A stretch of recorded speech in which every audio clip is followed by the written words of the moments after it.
2014 Chevy Silverado with a 5.3. I'm going to do belts. He has 3 belts: a vacuum pump, AC, and accessory alternator. Okay. So you want to undo this clamp here, which is an 8mm. It goes to the throttle body. One, it goes to the air filter housing. Remove. There's 2 of these. You push on the little white piece and you pull it off. And this side, it's on the bottom, so you need to push it up, and then you can pull it off. And then you can just pull it straight out. And you also want to pull it off of the air cleaner box. Undo that 8mm, pry that off. And if you're going to take the filter out, you need to disconnect your mass airflow.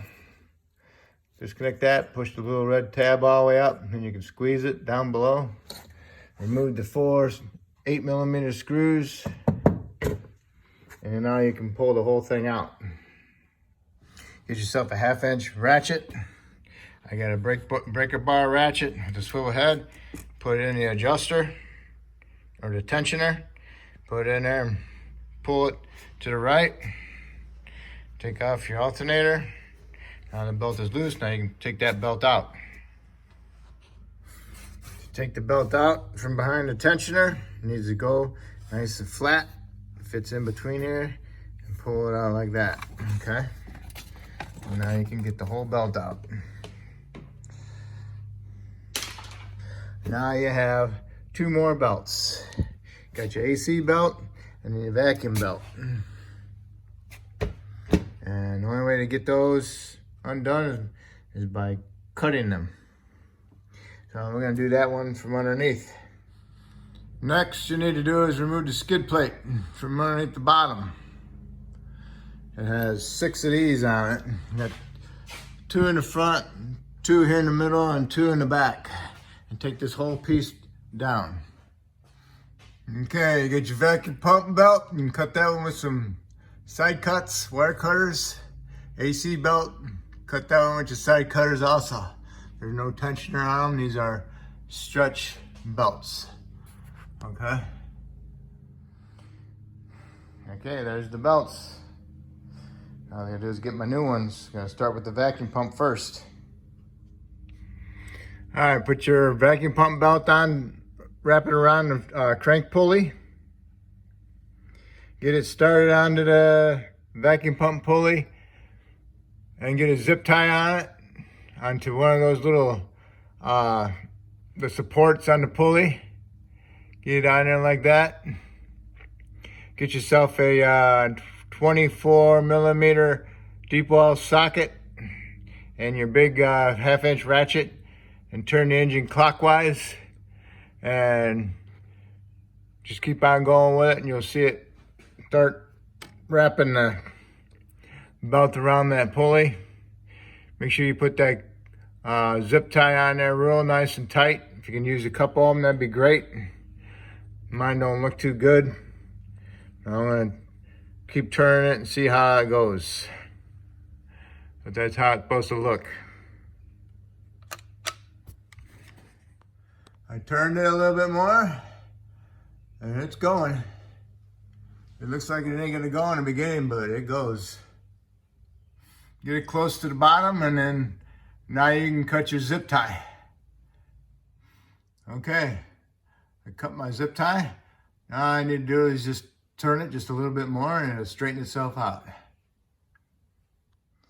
Keep turning the crank until everything's nice and smooth, equal on the pulleys. Make sure it's on the crank pulley properly. And then that's it. Now we can do the AC one. Wrap the AC one around the crank and then go around, go around the back of the crank pulley and then put it on the AC compressor pulley. And then we need to get a jumbo zip tie, a 1/4-inch one. I'll show you. Here's the zip tie I'm talking about. It's a 1/4-inch zip tie. All right. Make sure you put that belt around the back side of the crank pulley. Get it onto the AC compressor pulley. Start it on top, wrapping that belt into the groove, and then go to the one little support on the pulley and wrap this around through the pulley and wrap it around the belt assembly and make sure it's real tight. See my zip tie? Got it wrapped through the pulley,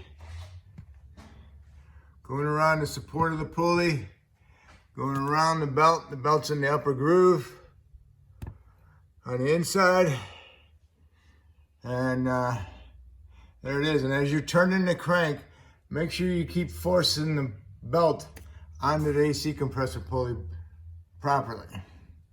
Don't get carried away, because then eventually it's going to walk off that pulley on the AC compressor. So make sure as you're turning it, you're guiding that belt onto that compressor as well. All right, see how the belt is? See how the zip tie is? Okay. You just keep working it. Okay, zip tie's totally at the bottom. It's on that pulley. It's looking good, so now I can cut the zip tie. And then once you cut the zip tie, turn the pulley more and make sure that belt is in the grooves all the way around properly. Okay, it's all looking good. Felt all the way around it, made sure the belt's in the pulley grooves properly. So now we're all set with that. So now we can put this skid plate back up with the 6 bolts. All right, you got your skid plate back up. Now you're on top. Install your pulley, your belt behind this pulley. Push it through flat. And then you want to turn it so the smooth part's on the pulley. Okay. And now you want to wrap that down around the crank and come up around your alternator and go back over towards the water pump. Okay, I got the belt routed. Just wanted to show you how it goes. What you do is get it routed in there and put a bungee cord in there just to hold it. So when you got your big ratchet on here, you're releasing the tension on it, and then you can wrap it around the alternator and also take it off the bungee cord at the same time. All right. Okay. You got it on. Make sure it's in all the grooves. Put your hand down there and feel all around the pulleys. Make sure it's in the pulleys properly. And then you're all set. And now you can clean out your air filter box. Get all the dirt out of there, vacuum it out or blow it out. Put your new air filter in there, put your cover back on. Put your centerpiece back on. Slide it on the throttle body. Make sure it fits on there properly. Tighten your 8mm clamp. Put your breathers back on it. Make sure they clip in. Tighten up your air cleaner tube by the mass airflow. Plug your mass airflow back in. Make sure your 8mm screws are in and snugged up, and your clamp is tightened also. And that's it. And that's how you do your Serpentine, your belts. If I helped you do the belts, that's great. Maybe you could subscribe to me. If you already did subscribe, I appreciate it. And I want to thank you.